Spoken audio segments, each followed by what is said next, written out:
Salut la communauté de football.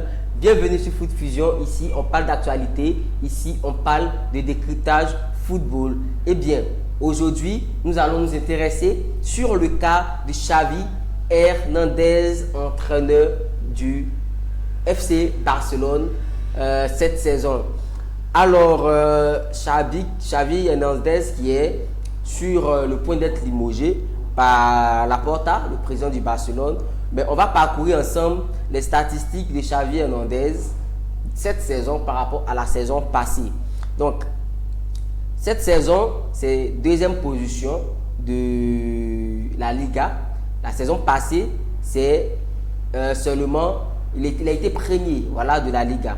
Cette saison, sur 36 matchs, il a remporté 23 victoires. La saison passée, sur 38 matchs, il a remporté 28 victoires. 7 nuls pour la saison passée, 3 défaites. Alors que cette saison, on a eu 5 défaites et 8 matchs nuls.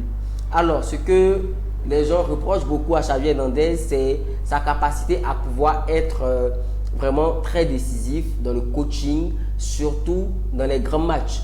Donc, on a par exemple vu le match contre le PSG où je pense qu'il a fait une erreur de coaching en enlevant Lamine Yamal qui était l'élément qui pesait sur la défense du PSG. Donc on a vu là directement que lorsqu'il a sorti Lamine Yamal, le Barça ne pouvait plus en phase offensive. Donc on a suivi pendant tout le match et voilà que le FC Barcelone a été éliminé en quart de finale de Ligue des Champions. Mais il a quand même eu un bon parcours. Derrière tout ce qui s'est passé, il a eu un bon parcours l'année précédente, la saison précédente. On était juste en phase de poule où on a été expulsé de l'UEFA Champions League. Alors que cette saison, on a été en quart de finale de l'UEFA Champions League.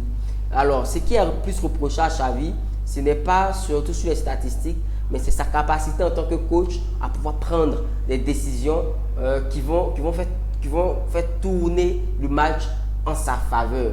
Donc, le FC Barcelone a besoin de ce coach-là qui, un tant soit peu, puisse mettre les joueurs les plus performants en avant.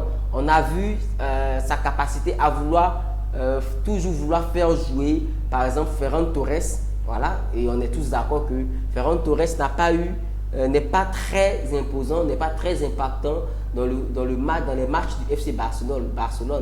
Ok, donc, mais il s'entête à vouloir mettre Ferran Torres, par exemple, et il y a aussi ce qui se passe dans les vestiaires avec Victor Roque et tout ça, qui font que le FC Barcelone est, je vais dire, en situation de crise malgré les résultats qui semblent être bons pour cette saison. Mais on n'a pas très... le FC Barcelone n'a pas été très loin de la 3e place. Donc, on est passé en 2e place de justesse. Donc, ça aurait été une saison catastrophique. On est tous d'accord. Donc, le FC Barcelone, c'est quand même un grand club. On a besoin que ce soit plus... il soit plus impactant en Europe qu'en Liga. Donc, il faut ce coach-là qui va vraiment pouvoir relever le niveau du FC Barcelone depuis l'ère Messi. Depuis l'ère Messi, le Barcelone ne se retrouve plus. Donc, il faut vraiment, moi je pense que le FC Barcelone puisse changer d'entraîneur. C'est vrai, le problème n'est pas seulement l'entraîneur, il a dit dans son interview, il a le problème du budget et tout, mais je pense que le FC Barcelone a quand même un bon effectif pour rivaliser face à certains grands clubs de l'Europe. Il faut juste que l'effectif soit bien huilé, qu'il trouve des automatismes et qu'il ait le système de jeu adapté. Aujourd'hui, nous sommes au football moderne. Le tiki-taka, c'est bon, mais il ne doit pas être le seul jeu que doit pratiquer le FC Barcelone. Je pense qu'il faut un système hybride qui va permettre de garder la beauté du football, parce que c'est ça aussi le FC Barcelone, la masse et tout ça, la beauté, mais aussi pour qu'on puisse être percutant.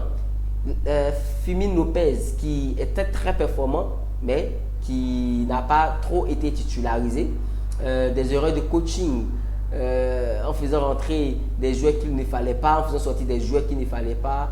Vraiment beaucoup de choses comme ça que Xavi Hernandez a dû faire en tant que coach, des erreurs de coaching qu'il a dû faire qui lui ont coûté sa saison et surtout sa confiance du vestiaire. Alors dites-moi ce que vous en pensez en commentaire et n'hésitez pas à vous abonner à la chaîne si ce n'est pas encore fait et à bientôt pour une prochaine vidéo.